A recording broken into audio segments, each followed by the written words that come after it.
This keeps you stuck with the wrong man. If you're wondering whether or not a man is into you or not, and if he's just not that into you, then this is going to open your eyes to understand the psychology of men, what they want, what makes them pull closer to you, and also what makes them pull away for you. Also, what men are right for you and how to know if your man is right for you or wrong for you. So, I'm going to be sharing this wisdom with my wife today, so I'm very excited to dive into that. And if you don't know us already, my name is Brody Boyd, and together with my wife, Antia, for over 20 years combined, we've been helping thousands of successful women all over the world to get a loving, long-term, committed relationship with a man they desire. So let's go ahead and dive right into that. And I want to bring on my lovely wife to start with sharing the powerful concepts that we have for you today. Yes. So many times where women come to us and basically describe to us how this particular man is sending mixed messages and is saying he wants to be friends, but he's treating me like a girlfriend.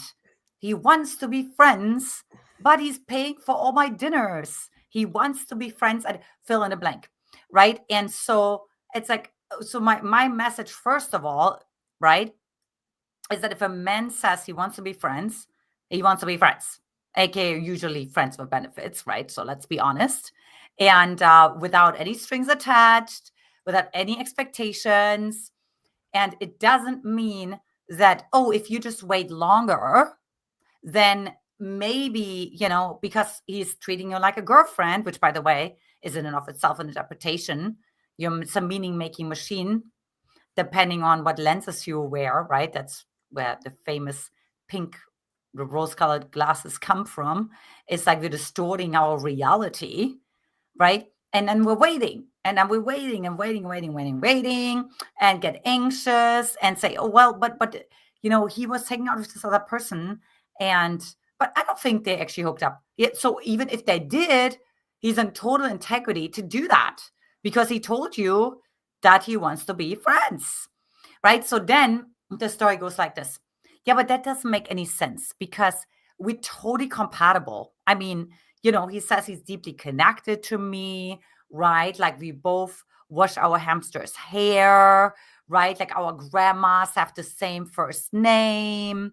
I mean, it's like God wink after God wink after God wink, and all I need to do is I need to just convince him, right? I mean, it's clearly relied on all levels, like mentally, emotionally, spiritually, right? And it's like, but he said he just wants to be friends, right? So like if you're not able to make that distinction, you're going to continue wasting your time with the wrong man, because more likely, and Bodhi can chime in here, obviously, as a man, he will not turn around. And of course, that wound comes from your hope as a child. When you're a child, you're hoping that one of your parents is going to turn around, right? Maybe one of your parents was dismissing you, or was abusing you, or was neglecting you, or was belittling you.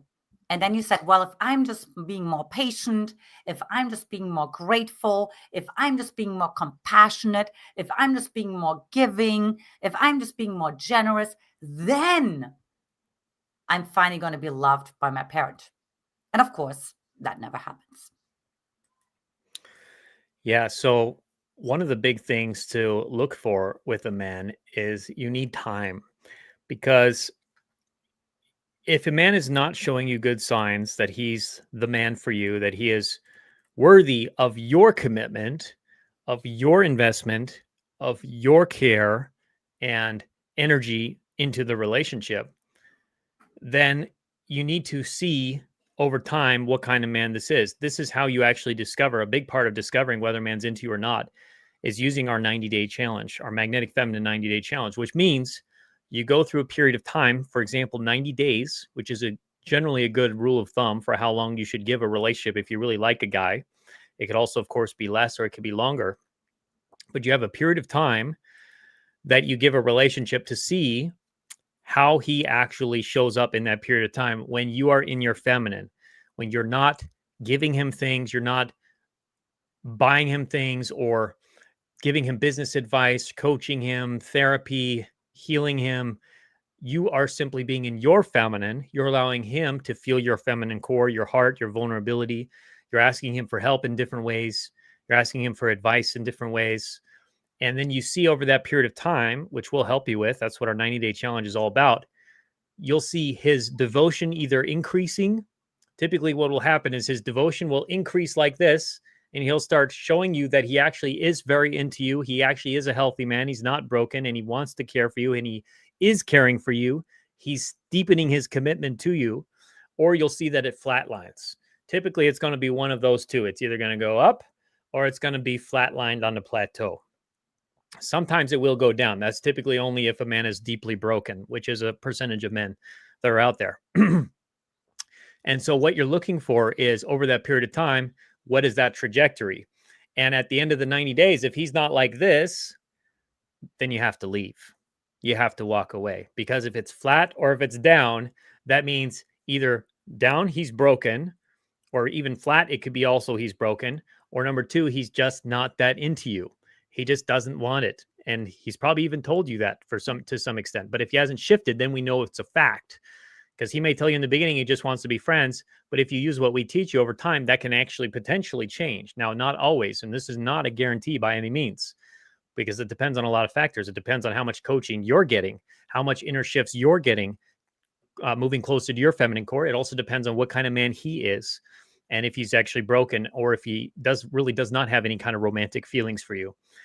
But we can't change him. All we can change is you. And the more we try to change him, the less he's actually going to change, the more he's likely to actually pull away and close up. So we don't want to do that. Do you have any other thoughts or feelings on that, Snuggie?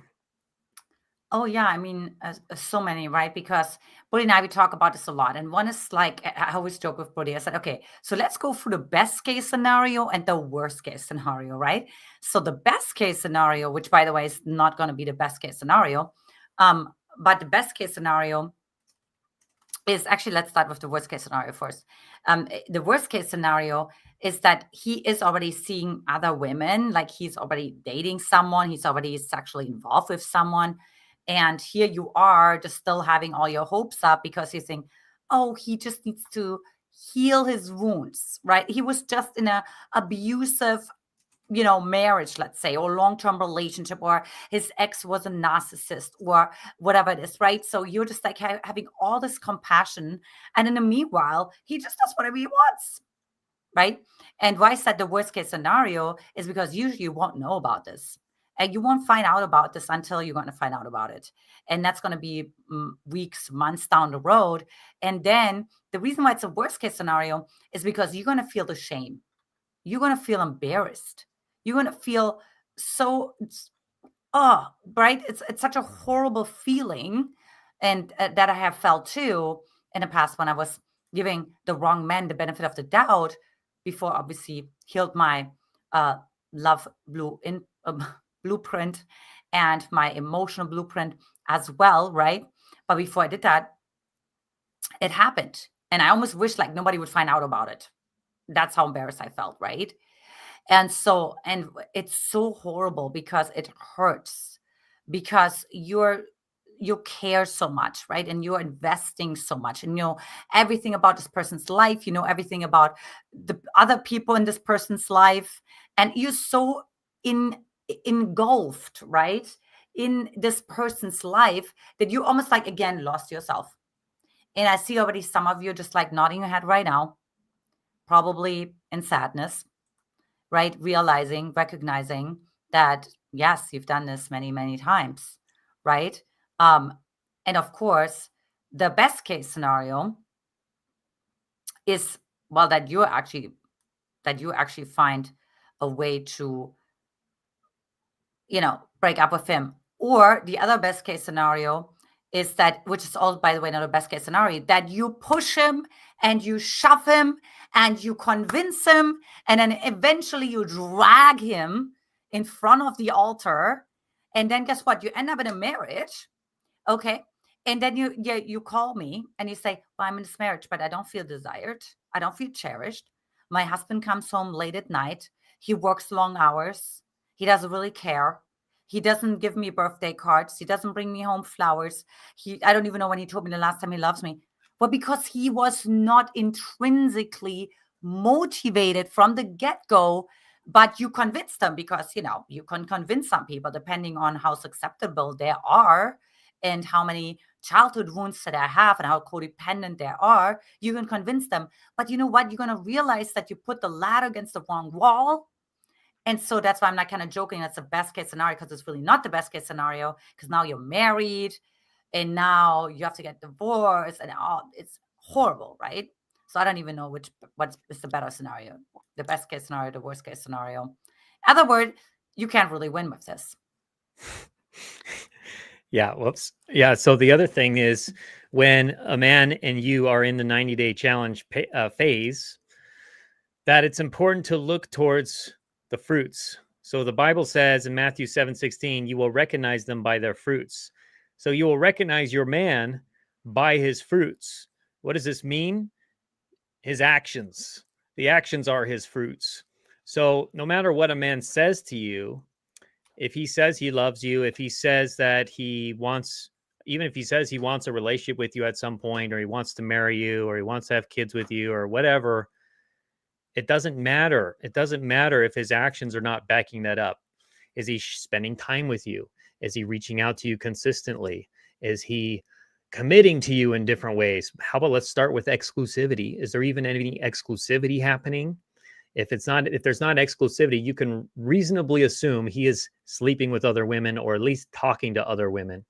And hey, even if you are exclusive, that doesn't mean that's not happening either. So you have to look for other actions. Like, is he showing you his loyalty also with his care for you, his devotion, him solving problems for you, him wanting to help you, him wanting to listen to your feelings, him checking in with you regularly, checking in with your feelings. How are you feeling, babe? What's coming up? And so you're looking for those fruits in your man, but it also goes the other way.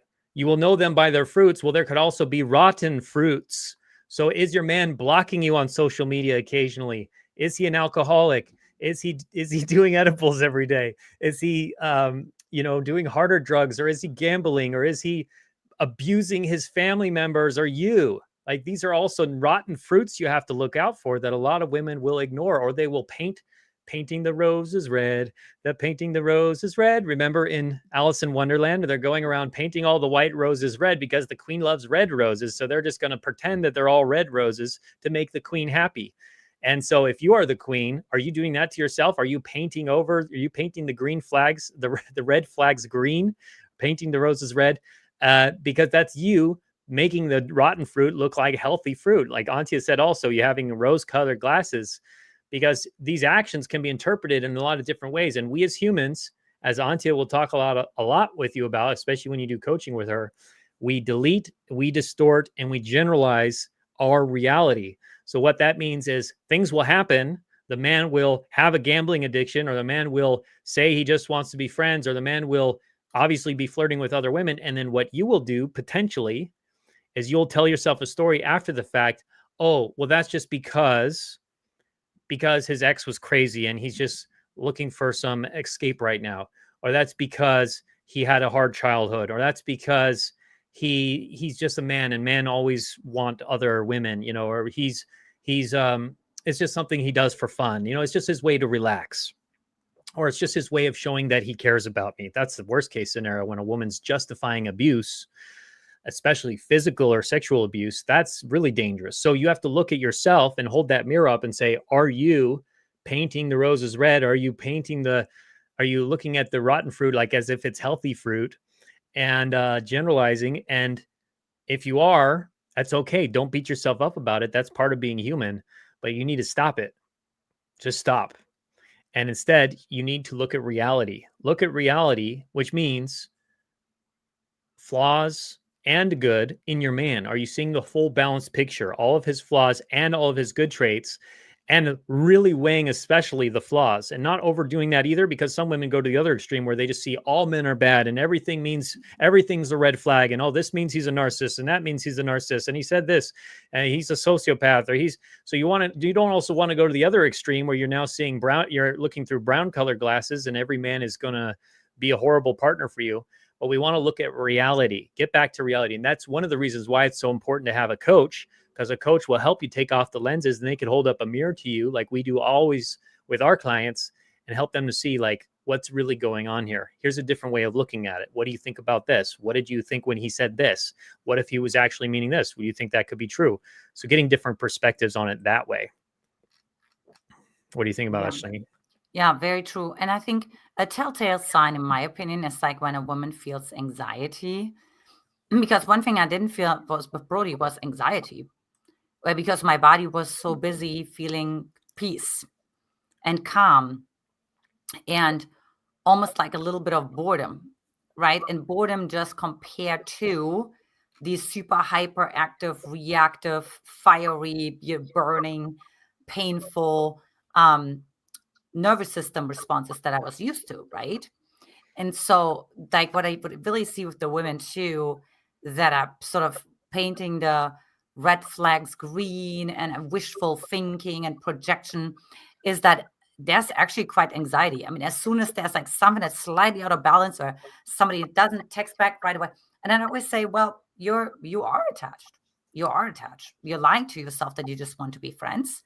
And that's also the other piece I want to say too, is like stop lying to yourself, right? Because we have yet to find someone who actually said, no, I don't care. Yeah, I'm okay. I'm good. You know what I mean? If you just want to be friends, that's great. I actually want to be friends too, mostly because I don't really know if I want a relationship anyways.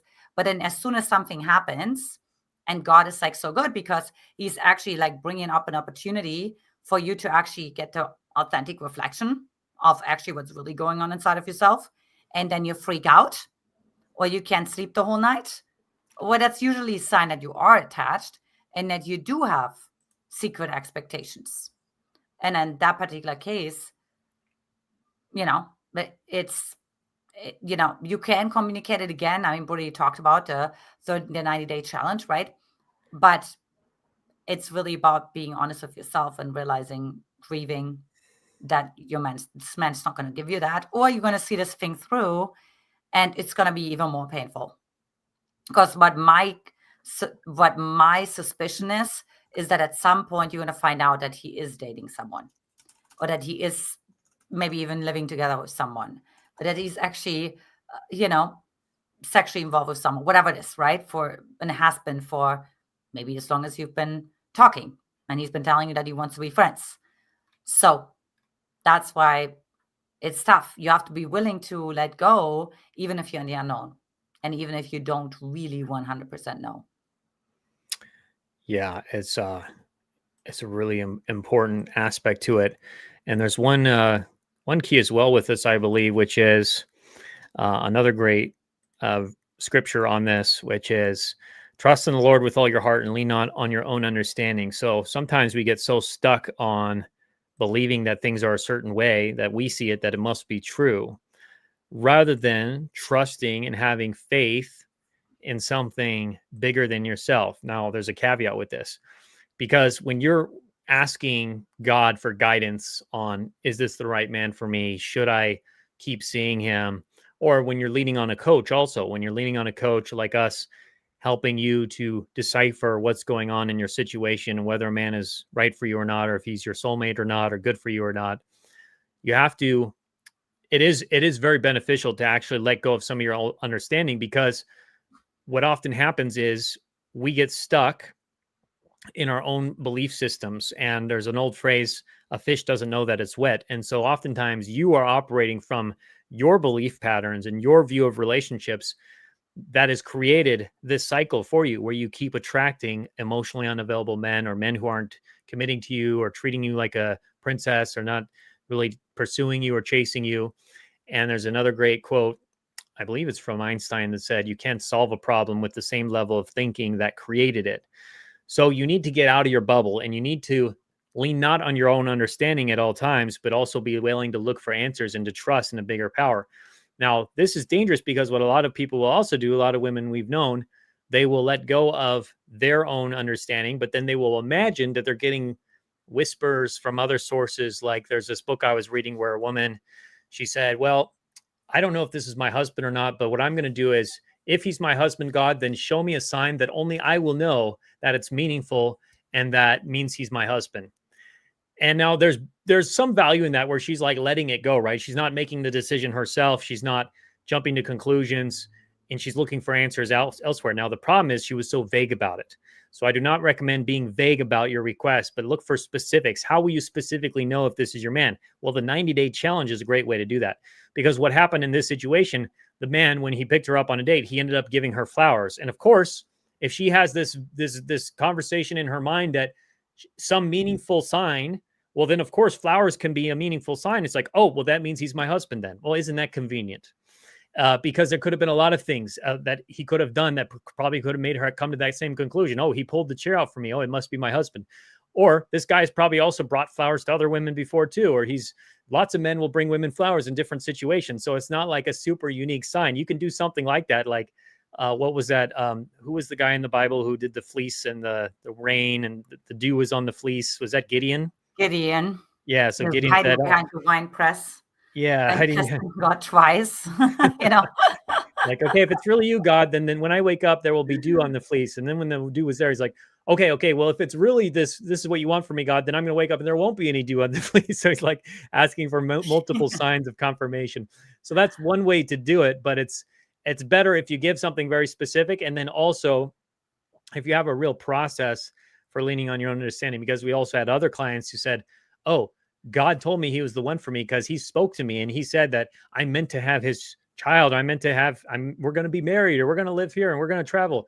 So you got to watch out for that too. That are you just telling yourself potentially, and I'm not denying that maybe God spoke to you, maybe he didn't, but is it possible that it also could be a part of you telling yourself what you want to hear? So we got to look out for the confirmation bias. Are you looking for signs, or are you looking for verbiage or things from other people or from yourself that are just confirming what you already have in your heart, or in your mind? Because there's another psychological principle that's really important here, that we act on emotion and we justify it with logic. So a lot of women, they emotionally will feel this attraction for a guy, or they'll feel some kind of like maybe some love developing. Maybe it is real love they're feeling, but then they'll logically justify that and say, oh, this must be real. This must be correct because, he is really kind with me whenever we have sex, or he's always like, opening the door for me, or he did pay for dinner that one time. So I think he is a really good guy. I think he does really love me. And so, but that's coming from a place of confirmation bias where she feels these feelings, but now she's telling herself the logic behind it that's completely made up oftentimes. And she's ignoring, meanwhile, all the other negative signs, the 100 other signs that he doesn't love her, that he doesn't really care, that he's not emotionally available, etc. Do you have anything you say on that, Shanagi? Yeah, it's really well, a true prophecy actually comes true to me. Oh gosh, this is a whole different live stream. You know what I mean? Now we're talking about the supernatural gifts of the Holy Spirit, the prophetic gifts of the prophetic, and all that. But it's really almost like something where you come up with something completely out of left field, right? I had like one client who said, if you want me to, I forgot what it was, trust this guy, whatever it is, then I see a red bird, which by the way was winter, and there's like no red birds anywhere around. It's just not possible. She was living on the East Coast, right? So she was almost like asking for the impossible, like really something that's like basically not possible, right? Like I'm living on the side of the earth and I'm going to see penguin tomorrow kind of thing. You know what I mean? That's when I know. Or, one of our pastors said, if you think my husband, who ended up being her husband, is the right one, then have my roommate, have someone mention to me before the end of the day something about the Old Testament. And she did it on purpose because she was in Bible college. It was all about the New Testament. So the likelihood that there's going to be something that's going to be talked about the Old Testament, may have been even a certain chapter, was like very slim to him, right? Yeah, it's almost probably like, a specific chapter, because that's still very common that someone would mention the Old I mean, Testament at a Bible college. that she said nobody has ever mentioned that a whole week, anything about the Old Testament. Or Okay. maybe it was something about a specific chapter. I don't remember. It could have been a specific chapter. But the point was there was really something very, very unexpected. And then the other piece is like a prophecy you don't hold on for dear life. To me, a prophecy is like, oh, interesting. You know what I mean? Because I already know it's going to come to fruition. I'm going to be excited about it. I'm going to just see how it all unfolds and just like, okay, putting that in my back pocket. Right. But it's not like I'm holding on to it for like dear life, right? And override all of reality, like that, like I don't, I don't think that's how it works, especially if it's something where you don't even know yet if this person is actually good for you, because God doesn't only know immediate consequences, God knows secondary consequences, tertiary consequences, and so on and so on and so on, because he knows the beginning from the end, which you don't, right? And so we usually just think about the instant consequences, feeling loved and feeling cared for and feeling wanted, feeling desired. And yeah. So are there any other points you want to make on this before we get into questions? Like, I think we covered it all, right? I think Well, I yeah, got I some, mean, it's I more of your dropped some Jan. poop bombs. I What mean, do you it's think? enough to digest for the women's nervous system. Yeah, so we're going to start answering questions. So post your questions below on your specific situation. We can start giving you some tips. And also, if you haven't yet and you want to get the advanced principles of magnetic feminine communication, magnetic feminine polarity for your specific situation, make sure to take our free quiz by going to magnetizeyourman.com or clicking the link in the description, comments, or bio of wherever you're watching this. So you can get that free recommendation for you to get on the right path to attracting your man. And so let's go ahead and answer a question from Paula here. So Paula said, what if it's a one-sided marriage? He shuts down towards me, but is happy towards others. I treat him with kindness and caring, and he shows none towards me. Well, the first thing I would say on that, Paula, is we want to really look at when you said that, what came up for me is when a man is shutting down, typically it's because there's some masculine energy involved. Now, I know you said you're treating him with kindness and caring, but kindness and caring isn't necessarily feminine energy. In fact, kindness and caring can be masculine energy. For example, when you are giving to a man, when you are giving him your gifts of whatever that might be, you're cooking for him, you're buying him things, you're giving him a massage, you're making sure his socks are clean, you're putting out his lunch before he leaves for work. All of these things are nice, but it's potentially masculine energy because what does a mother do to her child? A mother is putting out the socks, putting out the lunch, cooking dinner, making sure the child has everything that they need, getting their lunchbox ready, which we have a visceral experience of this because we do that every other day for our daughter. And so this is like a parent-child relationship. So you want to be careful because kindness and caring could actually become nurturing energy, can actually become giving energy, which is actually masculine energy. I know this is a bit of a paradox because, we're typically taught that nurturing is feminine, right? Well, it is feminine, but it's when it's directed towards a child. But if it's directed towards a man, it's not really feminine now, is it? Now it's a mother treating a woman treating a man like a child. And so we got to watch out for these little distinctions because what could be happening is you might think you're being so kind and so giving and you just give, give, give, give, give. Why doesn't he love me? Well, it's because you're giving to him incorrectly.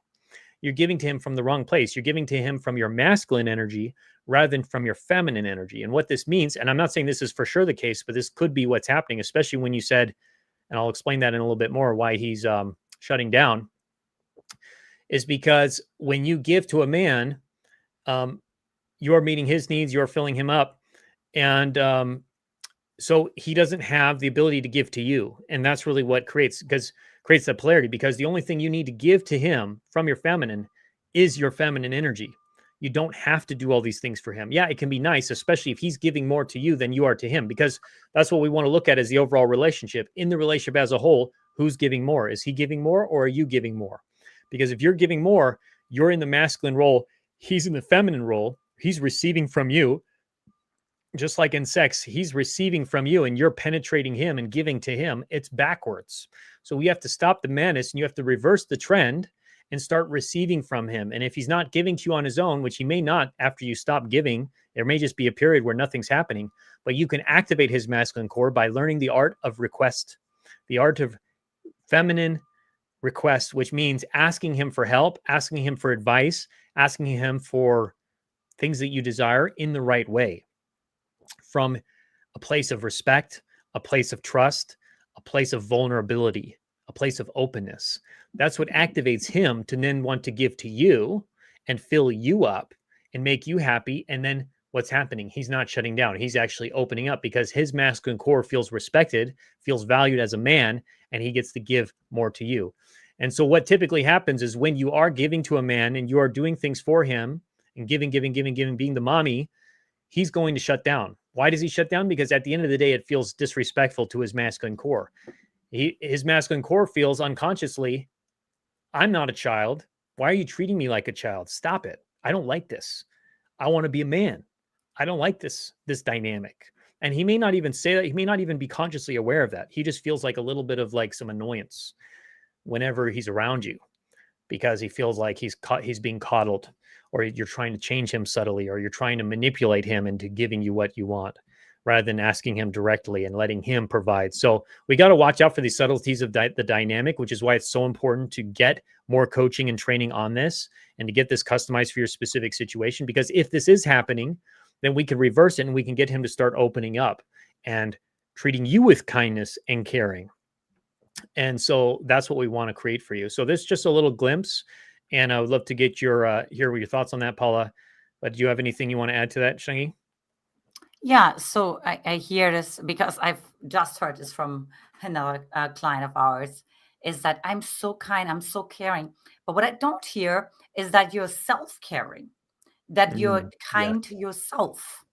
Because one thing that I always say is the quality of man that you attract into your life, or the quality of treatment that you attract into your life, is directly proportional to the relationship you have with yourself, right? Because otherwise you have to give to get.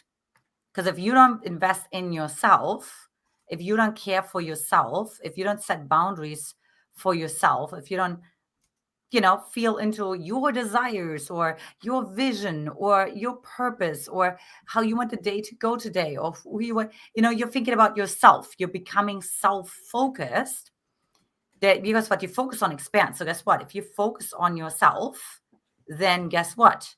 You actually get attention from your husband, right? Because you're focusing on yourself. And I tried that many times in my office, doing something for myself, and then Brody's like, "Oh, what's Antia doing in here?" You know what I mean? And so there's something like that happens magnetically if you're just like minding your own business, you're doing something different, maybe doing a fun dance, whatever it is, but you're putting yourself first, right? That also means before I make the, I'm just saying the proverbial lunch, let's say, right? I'm actually checking in with myself. Wait a minute. Have I showered today? Right? Have I gotten ready?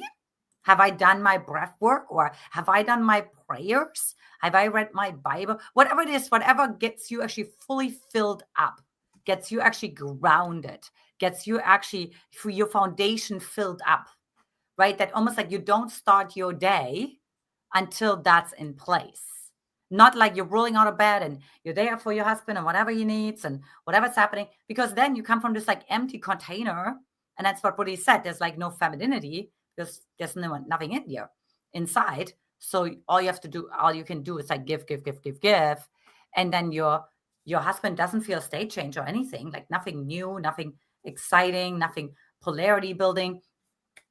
And then, yeah, like he has no real motivation because it doesn't add anything to his life, if that makes sense, right? Yeah, the Bible says, "Watch over your heart because everything you do flows from it." So that's part of the self-care, right? To take care of your own heart. Because if you're not taking care of your own heart, you can't flow from it. You can't have feminine energy flowing out and radiating out from a heart that is withered up and neglected primarily by yourself. And yes, when your heart is flowing, of course, you're going to magnetize and you're going to have a man want to take care of you, want to do things for you. And then oftentimes it's just about respectfully asking for that help. Also, respectfully asking for time together. May I ask if we can spend some time together this weekend? Or may I ask if I could share a feeling with you? Or may I ask if we can have a phone call, my king? And so that's what unlocks him actually starting to give to you. You inspire him because it's not about changing a man. You can't change him. You can only change yourself. But by inspiring him into his healthy masculine, that's what makes him want to devote even more and help you in all the different ways.